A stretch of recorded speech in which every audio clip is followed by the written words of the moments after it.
tak ada lagi, tak mati lagi.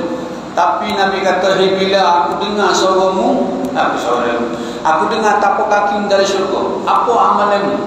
Bila kata tak ada, cuma saya jaga wuduk sampai pada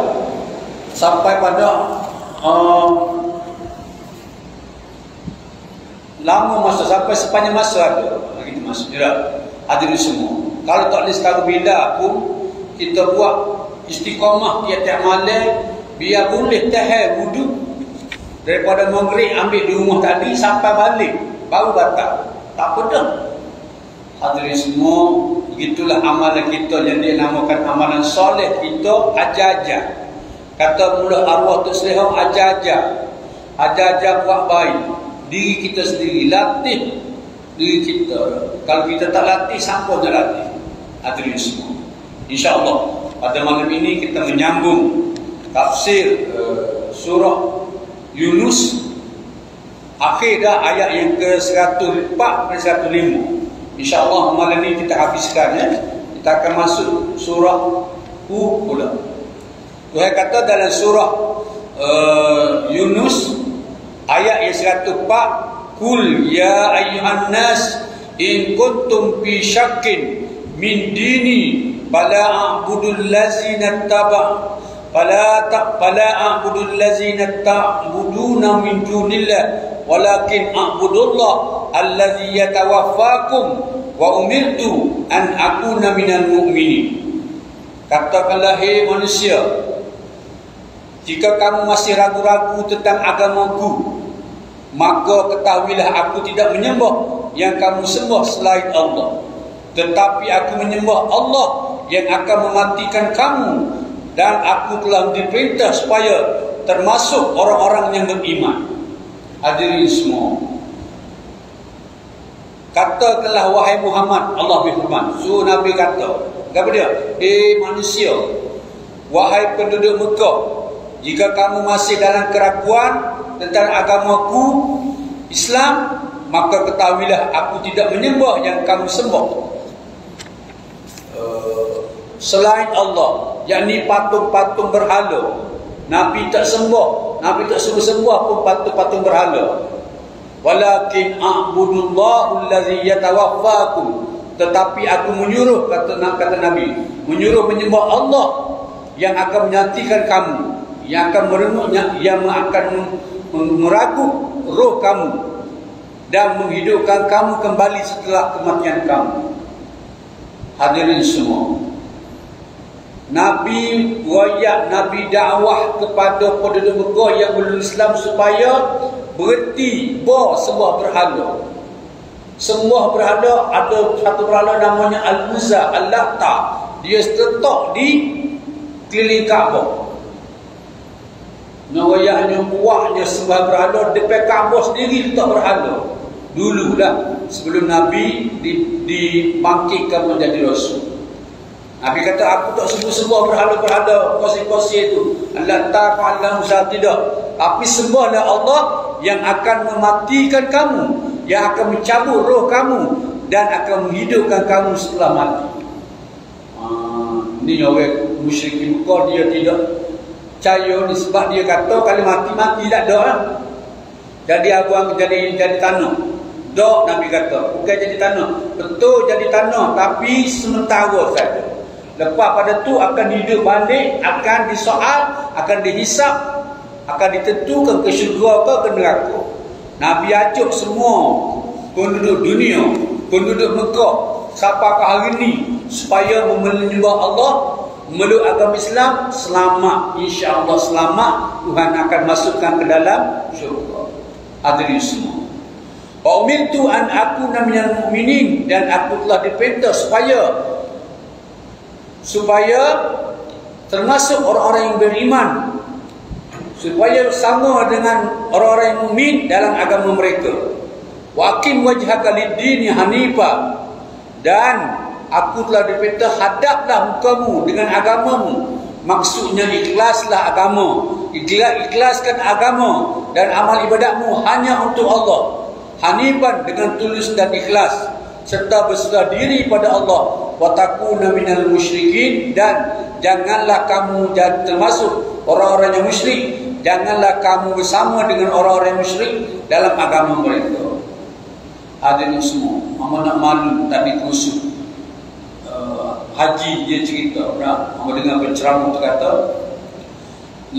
ni sebelakang ini dia kata nak masuk Mekah, orang Mekah sendiri pun kena scan ke apa? Macam kita tok gambar tok ibu jari ni, lepas tu tok mata ni, betul dia orang Mekah. Tak boleh masuk orang sebarang ni. Pak kita daripada Malaysia, daripada Asia Tenggara ni, kalau tidak ikut saluran yang betul, kalau kita agak tambah haji lah, masuk secara haram, secara pelancong, dia tak benar. Kita tambah tu. Dia kata kalau Mekah pun kena scan, kena letak di scan di mata, kau scan di tangan, kau ikut, baru dia benarkan masuk. Itu orang Mekah. Hak satu ketika dulu kita belajar, masuk gitu ya. Ada dulu sebelum Islam masuk, zaman jahiliah, tawah tu dengan telanjang gitu ya, pun ada berlaku.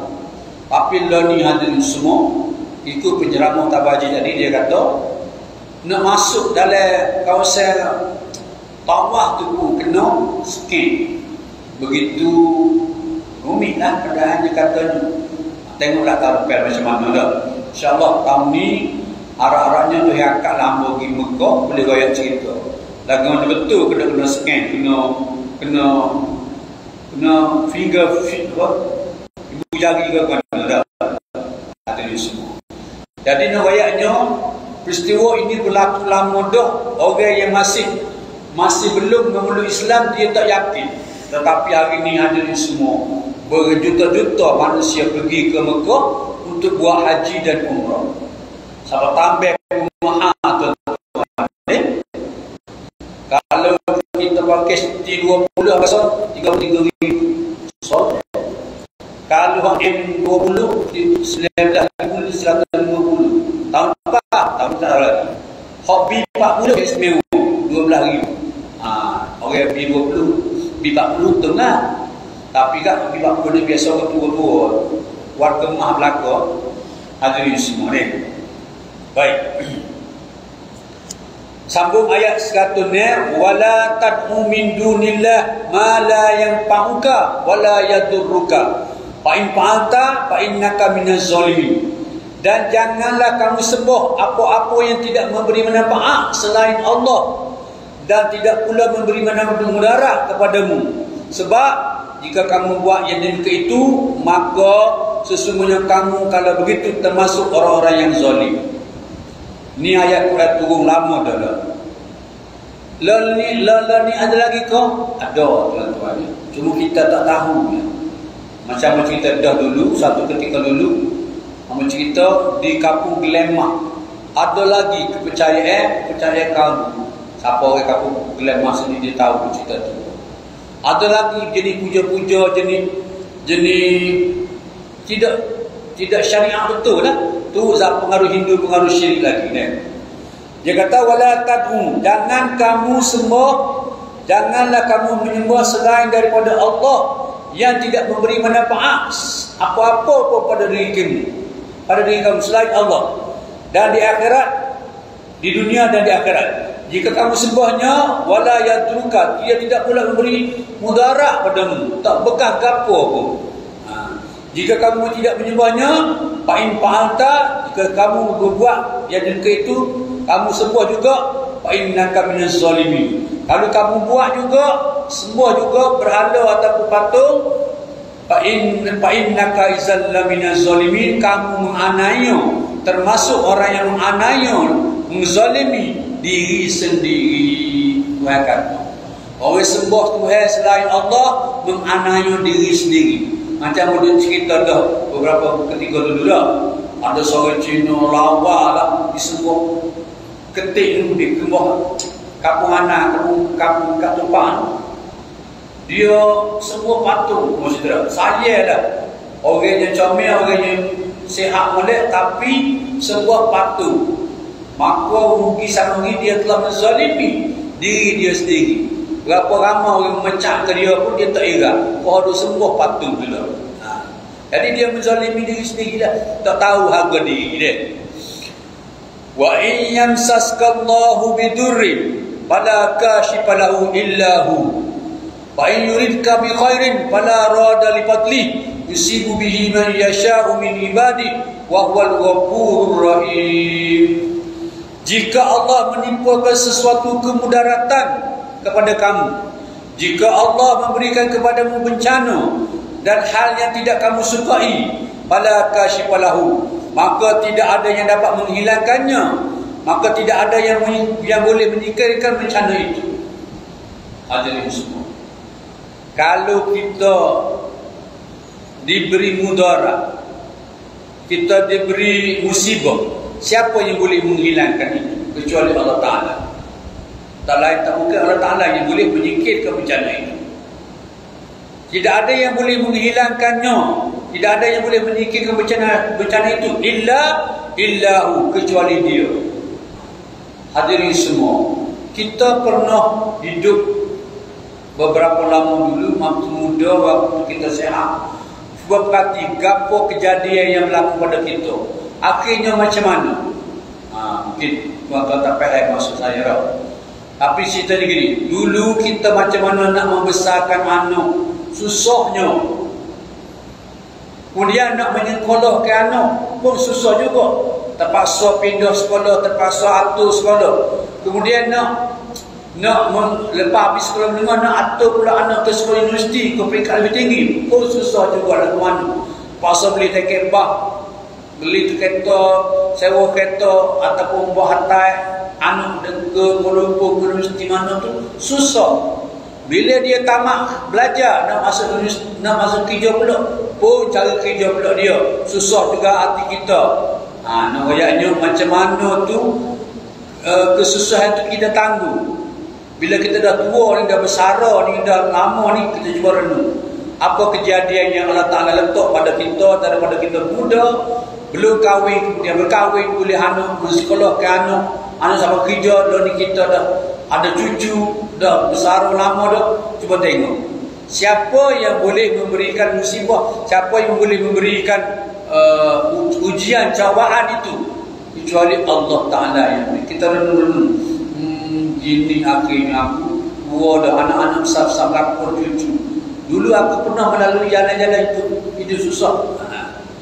Jika Allah menghendaki kebaikan bagi kamu, jika Allah memberikan kesenangan dan hal-hal yang mengembirakan hatimu, wa yuridka bi khairin, maka tak ada yang dapat menolak kurniaannya, maka tidak ada yang dapat mencegah pemberiannya.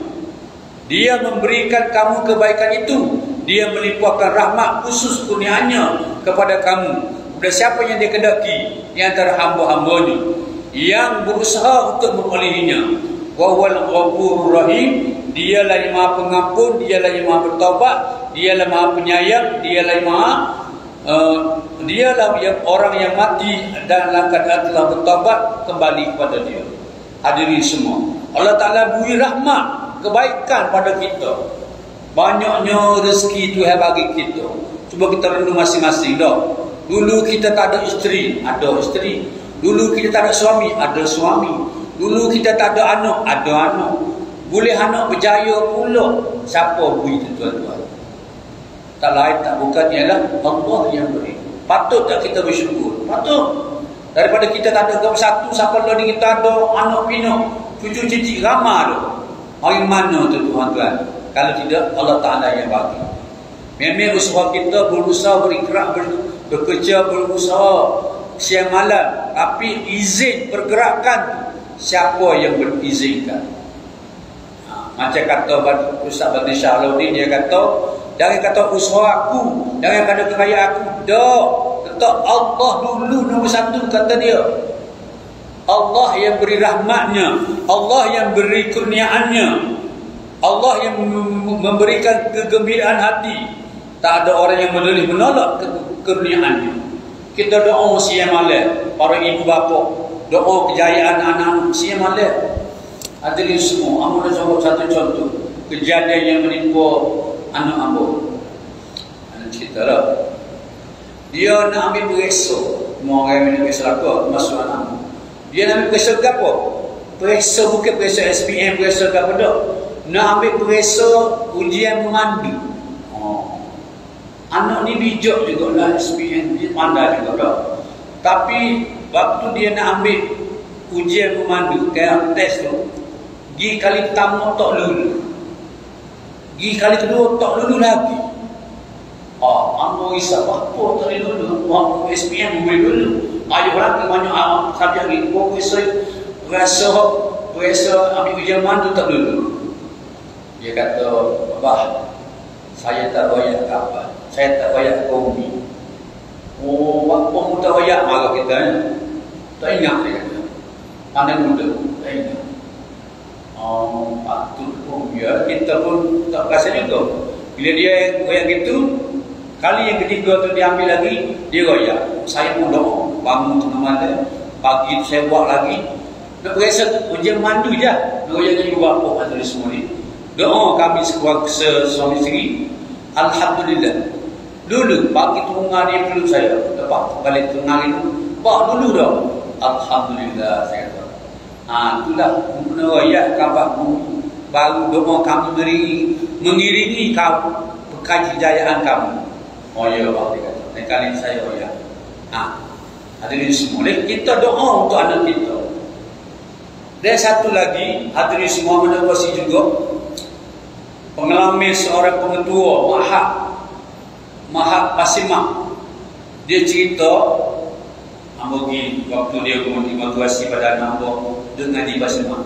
Dia kata waktu anak dia nak periksa, dia baca kepada anak dia, seorang ayah ni, baca apa? Ya Wahab, Ya Wahab, tengah malam, pukul 3 pagi, sebanyak 41,000 kali. Saya kata, ya. Ayah saya lepas batu pada raya. Ayah baca temu nak besok, ayah baca Ya Wahab, Ya Wahab 41,000 kali. Kalau cakap ayah dia kata, tak kita lah. Akhirnya ayah dia anak dia lulus pergi Mesir berlaku anak dia. 12 orang adik-beradik masuk universiti berlaku. Dia cerita pada pelajar dia, saya dengar juga saya apa. Hadirin semua, kejayaan itu Tuhan bagi bila kita minta dengan Tuhan. Sebab dia kata tadi, Allah Ta'ala, siapa yang maka tak ada yang dapat menolak kurnianya, maka tidak ada yang dapat mencegah pemberiannya. Dia Tuhan nak beri, susah lagu mana pun dapat. Sebab ini pemberian Allah, Tuhan tak boleh, orang tak boleh nak halang. Tapi kita kena minta, usaha. Kamu dengar gitu rasa sayu, rasa sebut. Begitu seorang bapa usaha untuk anak dia. Kita ibu bapa sama baca 41,000 kali Ya Wahab.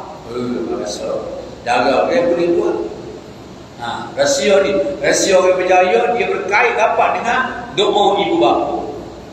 Kita baca ke tak? Kita tak tahu lah 41,000 kita baca. Dia tahu, ayah dia tahu. Malam ni abang cerita ada ni semua yang ada nak risau. Anak nak risau SPM, SMU sikit lagi ni buat. Itu sebab kita nak tolong anak kita ya. Lain kita tak kerti dah. Pasal doa ibu bapa ni mustajab. Lebih daripada doa para wali lagi. Doa ibu bapa. Baik sama. Ya ayuhan nasu qad ja'akumul haq min rabbikum faman ihtada fa innama yahtadi li nafsi wa man dhalla fa innama yadillu 'alaiha wa ma ana 'alaikum biwakil. Katakanlah wahai manusia, sesungguhnya telah datang kepada kamu kebenaran Al-Quran dari Tuhanmu. Sebab itu barang siapa yang mendapat petunjuk, maka sesungguhnya petunjuk itu untuk kebaikan dirinya sendiri. Dan barang siapa yang sesat, maka sesungguhnya kesesatnya itu mencelakakan dirinya sendiri. Dan aku bukanlah seorang penjaga terhadap dirimu. Boleh beda ayat tu. Tafsirnya, ya ayuhan nas, kul ya ayuhan nas, katakanlah hai manusia, wahai penduduk Mekah, khusus dah, sesungguhnya telah datang padamu kebenaran kitab suci Al-Quran dan Rasul min rabbikum, dari Tuhanmu. Sebab itu barang siapa yang mendapat petunjuk dengan kehadiran Al-Quran dan Rasul itu, Pamanih tada fa innama yahtadi li nafsi, maka sesungguhnya petunjuk itu untuk kebaikan dirinya sendiri. Pahalanya untuk dirinya sendiri. Ya, tuan-tuan mari malam ni pun pahala ni boleh ke tuan-tuan. Pahala mendengar, pahala belajar. Dia kata ni, siapa-siapa yang maksudnya yang pamanit tak dapat inamayah tadi nafsi, maksudnya pahala itu untuk dirinya sendiri. Waman dalla, siapa sesak, siapa tak secara nak ira hak dia ya, nak senang-senang ya, fa inamayah dillu alaiha, maka sesungguhnya kesesatan itu mencelakakan dirinya. Orang tak celaka apa orang lain boleh pahala, kita boleh dosa, atau kita tak boleh dosa, tak boleh malu. Orang lain penuh kutik guni, pergi masjid kutik pahala, kita duduk dungu, duduk nyatok, duduk saja, tak boleh pahala. Dia kata ni, siapa yang sesak tadi, tak cara ke kitab suci Al-Quran, tak cara kepada Rasul Nabi, maka sesungguhnya kesesatan itu mencelaka dirinya sendiri. Dia harus menanggung resiko atas kejahatannya. Menanggung resiko ni. Menanggung resiko apa semua? Resikonya tawa amal, resikonya tawa pahala, dia rugi. Pasal apa rugi? Masa berlalu. Orang lain masa berlalu penuh dengan pahala, kita masa yang berlalu tak ada pahala. Resiko tu dia harus menanggung risiko atas kejahatannya. Sama Allah pula dia jahat, dia curi, dia ngumpat, dia ngata, dia buat maksiat, maka dia tanggunglah dosa kejahatannya itu. Wa ma ana alaikum biwakil, dan aku bukanlah seorang penjaga terhadap dirimu, aku bukan penanggung dosa atas dirimu, kata Nabi. Aku tak tanggung dosa. Nabi royak tu. Ya, kita ni pun royak. Gati lidah Nabi sambung. Nabi royak supaya berbuat baik, jauhi maksiat, bertakwa, beribadah, mari sama masjid. Pasal nak mengelakkan menanggung resiko rugi, menanggung resiko sesak, menanggung resiko jahat. Kita naknya untuk kebaikan diri sendiri, pahala tu untuk diri masing-masing. Yang mana ada ni dapat pahala, masing-masing dapat, ditulis oleh mereka. Tak mari tak tulis, ada ni semua. Begitulah keadaannya kita sehari tengah ini. Semenangga tunggu, sementara tunggu, masa kita tak habis, masa kita berlalu. Kita duduk bangga, tak dapat 2025 umur kita bertambah. Bangga dah. Tapi ingat, kubur makin dekat, dunia semakin jauh. InsyaAllah ada di sebenarnya. Buat amal belakang. Wattabi' ma yuha ilaika wasbir hatta yahkumallah wa huwa khairul hakimin. Dan ikutilah apa yang dibahyukan padamu, dan sabarlah hingga Allah beri keputusannya, dan dialah yang hakim, yang sebaik-baiknya. Ikutilah wahai Muhammad apa yang diwahyukan padamu, apa yang diperintahkan padamu dalam Al-Quran, iaitu wajib menyampaikan risalah, dan bersabarlah dalam hal itu hingga Allah memberi keputusan antara kamu dan mereka dengan membunuhi dan membinasakan mereka pada perang Badar. Dialah adalah hakim yang sebaik-baiknya, hakim yang paling kukuh dalam membinasakan mereka, dalam pemberian pertolongan padamu. Itu maksud ayat ini. Wa huwa khairul hakimin. Kita pun sama ada semua. Suatu masa nanti akan jatuh hukuman pada kita. Bila jatuh hukuman? Bila kita dah tak ada atas dunia. Dunia dah atas dunia, tak apa lagi. Bila kita dah tak ada, dah nazak esok, tunjuk amal kita, itu yang kita paling takuti. Kalau amal kita banyak, alhamdulillah, muncul. Tapi takut kita tak ada amal. Kalau ada amal pun, kau ada pergi kau ke? Bapa pergi kau ke pula Ustaz? Kau duduk ngopak, duduk ngata, ataupun tak bayar hotel, tak bayar makan ni, macam-macam dah. Tolak pahala kita, ada ni semua. Ada terhutel tak ingat, kecuali kita minta halal. Kalau sikit-sikit mungkin orang halal, kalau RM10 mungkin orang halal. Tapi kalau banyak, RM1,000, RM5,000, boleh orang halal. Terhutel tak bayar tanah, atau bayar tanah tak bayar, atau ipik taruh, kejadian ada semua ini. Ramah duduk mengadu, lalu ni orang ipik taruh, orang ipik tanah orang. Buat rumah betul taruh, masuk dia orang. Kita dua amal ibadat atau umur tu. Kok inilah hadirin semua kita betulkan adik-adik kita, sebab kita akan menuju Allah belakang. Lalu ngadu ustaz dia tu minta apa tak payah, ustaz dia tu kamu nak ngadu ke majlis kamu, gimana ngadu pejabat anu, ngadu dah tak payah. Tahu doa kata dia, mudah-mudahan dia bertaubat, dia tahu, dia ubah tahu. Ya. Kejadian-kejadian begini hadirin semua kita minta jauhilah. Sebab belajar semua, dengar semua ni, kita rasa takut, rasa gerung. Hidup atas dunia ni semakin pendek, semakin singkat. Rasa tak tuan-tuan? Rasa lagu mana? Kita lah ni berada bulan 11. Lagi sebulan masuk bulan 12, hujung tahun, bulan 1 balik, tahun pertama.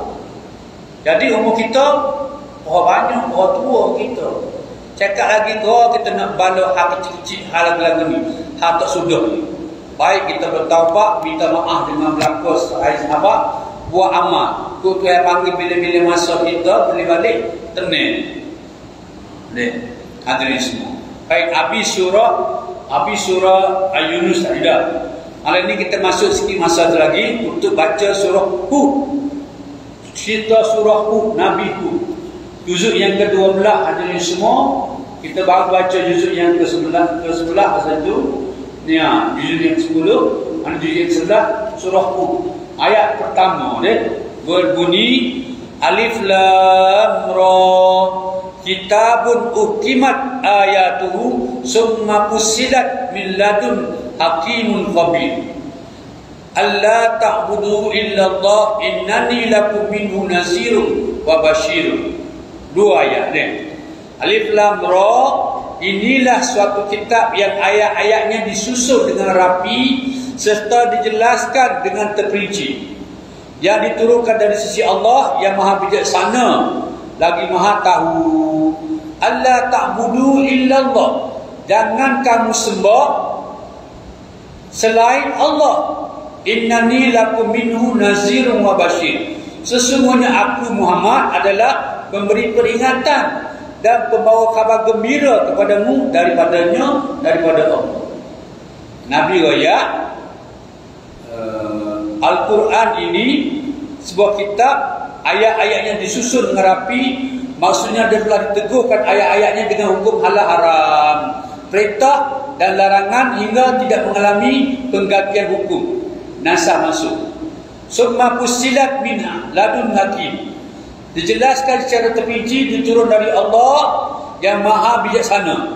Dialah hakim yang memberikan keputusan bahawa tidak ada Tuhan lain selain Allah. Tuhan Maha mengetahui lagi Maha Bijaksana, dan siapa yang tidak menyembahnya maka dia syirik. Begitulah kita orang Islam yakin seyakin-yakinnya Allah Tuhan kita. Tapi orang musyrik di Mekah waktu awal-awal dulu dia tidak yakin, dia tidak percaya Allah itu Tuhan kita. Dia sebut dengan Al-Lata, Al-Uzza, berhala-berhala. Sebab ajaran nenek moyang dia gitu. Mari Nabi Muhammad wayak berhala bukan Tuhan, nenek moyang bukan Tuhan, makhluk belaka. Yang Tuhan ialah Allah. 13 tahun di Mekah, 10 tahun di Madinah, Nabi wayak itu saja. Nabi ni dia kata, innani lakum minhu nazirun wa basyirun. Aku ni kata Nabi adalah pemberi peringatan dan pembawa berita gembira kepadamu daripada Allah. Sesungguhnya aku adalah pemberi peringatan dari Allah dan akan adanya siksa neraka, dan pembawa berita kepadamu adanya nikmat syurga. Kalau kita buat baik, kita bertakwa, maka dapat syurga. Tapi kalau kita tak bertakwa, tak sembahyang baik, maka dapat neraka. Jelas tu hukum qat'iyah. Ya. Jadi kita yang ada dalam masjid ni, yang mana di sekitar Bandar Jeli, semuanya beriman pada Allah, bertakwa berlaku, insya-Allah masuk syurga berlaku. Siasat dalam syurga boleh jumpa mata mulut. Itu orang tidak suka. Kita bayangkan kita boleh jumpa semula. Tapi dengan syaratnya berimanlah, bertakwalah, beramal solehlah. Sebab nak jumpa dalam syurga kena cara dulu. Duduk di padang mahsyar selama 50,000 tahun. Tunggu hari perbicaraan. Lepas tu pula barulah boleh masuk syurga setelah minum air kolam Nabi. Lepas minum air kolam Nabi, baru boleh kecek sama kita. Oh letih, oh penat. Baru boleh kecek gitu. Lepas minum air kolam Nabi. Laga Al-Kausar, Hudun, dipanggil Al-Hud juga kita. Jadi sebelum tu azabnya duduk di padang mahsyar, azabnya tunggu buku catatan tangan kanan, azabnya tunggu dihisap amal-amal kebaikan dan amal-amal keburukan, duduk timbang atas mizan nama dia. Kalau tuan-tuan masih ingat, mizan ni neraca timbangan, neraca timbangan disebut mizan. Mizan ni ada di semua tu hewan naik. Macam kita kata dalam kata kapal di laut, kapal pergi, dia orang naik senjata, dia orang naik. Jadi di pada masa esok, kalau tak nak kawan naik, mizan. Semua tengok bila dia orang naik, timbul mizan. Besar tak mizan nak timbul. Nak timbang amal manusia tu, besar tak besarnya, satu cepek, satu timbangan tu, 500 tahun perjalanan ni, luasnya, tak jumpa lagi. Yang luasnya mizan tu nak timbang amal manusia. Hadirin semua, tuan-tuan semua, marilah kita bertakwa dah. Bertakwa lah ke mana? Tak cukup semaya pada 5 waktu ni, kena tambah lagi. Tambah dengan mandu, kena tambah dengan semaya sunat. Sunat gapo? Semaya sunat qabliyah ba'diyah dipanggil sunat kapit bardu. Kita panggil dah. Sunat qabliyah ba'diyah. Sunat rawatib. Sebetulnya. Sunat rawatib ni qabliyah ba'diyah kita kena buat. Jangan suruh tu email, tak tulba yang buat. Kita orang tidak tulba pun boleh buat juga. Biasa juga buatnya. Tapi kita kadang-kadang malas nak buat fardu saja. Mesti hanya kali dah. Hak fardu ni baru modal baru. Hak sunat tu adalah laba kita. Tahu laba? Untung kita untuk ditimbang di pada masa esok. Di samping sunat rawatib, ada juga sunat tahajud, ada sunat juga sunat fajar. Sunat fajar ada pihak, ada tak pihak. Gapo dia sunat fajar? Sunat semaya sebelum subuh tu. Dia panggil sunat fajar. Pahalanya lebih besar daripada dunia dan segala isinya. Besar tu lagi daripada orang ada atas dunia. Atas dunia ni banyak lagi dah. Cuma kita rasa, iya kok. Semaya 2 rakaat aja besar pada dunia. Kita tak nampak dah besar Allah Ta'ala. Tuhan kata, mesti boleh lah. Ulang sama lagi. Tuhan kata, kalaulah dunia ni berharga di sisi Allah Ta'ala sebesar sayap nyamuk je, tak besar mana, sebesar sayap nyamuk, dunia ni berharga. Nescaya orang kafir, orang tidak beriman tak boleh minum air dalam dunia. Gitu. Kalau dunia ni ada nilai, nescaya kalau dunia ni ada nilai walau sebesar sayap nyamuk je, sebelum sayap nyamuk je, nescaya orang kafir tak boleh minum air. Mereka tak boleh minum air. Pasal orang syirik pada Tuhan. Tapi sebab dunia ni tak ada nilai pada Allah Ta'ala, minum gila, ambil gila, mogok gila. Supaya zaman dulu kita ingat muda, dia putih kacau, buat main ku, buat main dekcok. Putih kacau, pipu. Tak ada beda-beda. Ya, gitu juga orang kafir duduk pipu-pipu. Akhirnya mati tinggal aku. Tak ada beda-beda. Tapi kita buat amal, balik insya-Allah boleh timbang di neraca Allah, berat pula kanan masuk syurga. Wallahu a'lam. Bismillahirrahmanirrahim. Alhamdulillahirabbil alamin. Wassalatu wassalamu ala asyrafil anbiya'i wal mursalin wa ala alihi washabihi rasulillah ajma'in. Allahumma inna nas'aluka ridhaka wal jannah wa na'udzu bika min syarri wan nar. Alhamdulillah.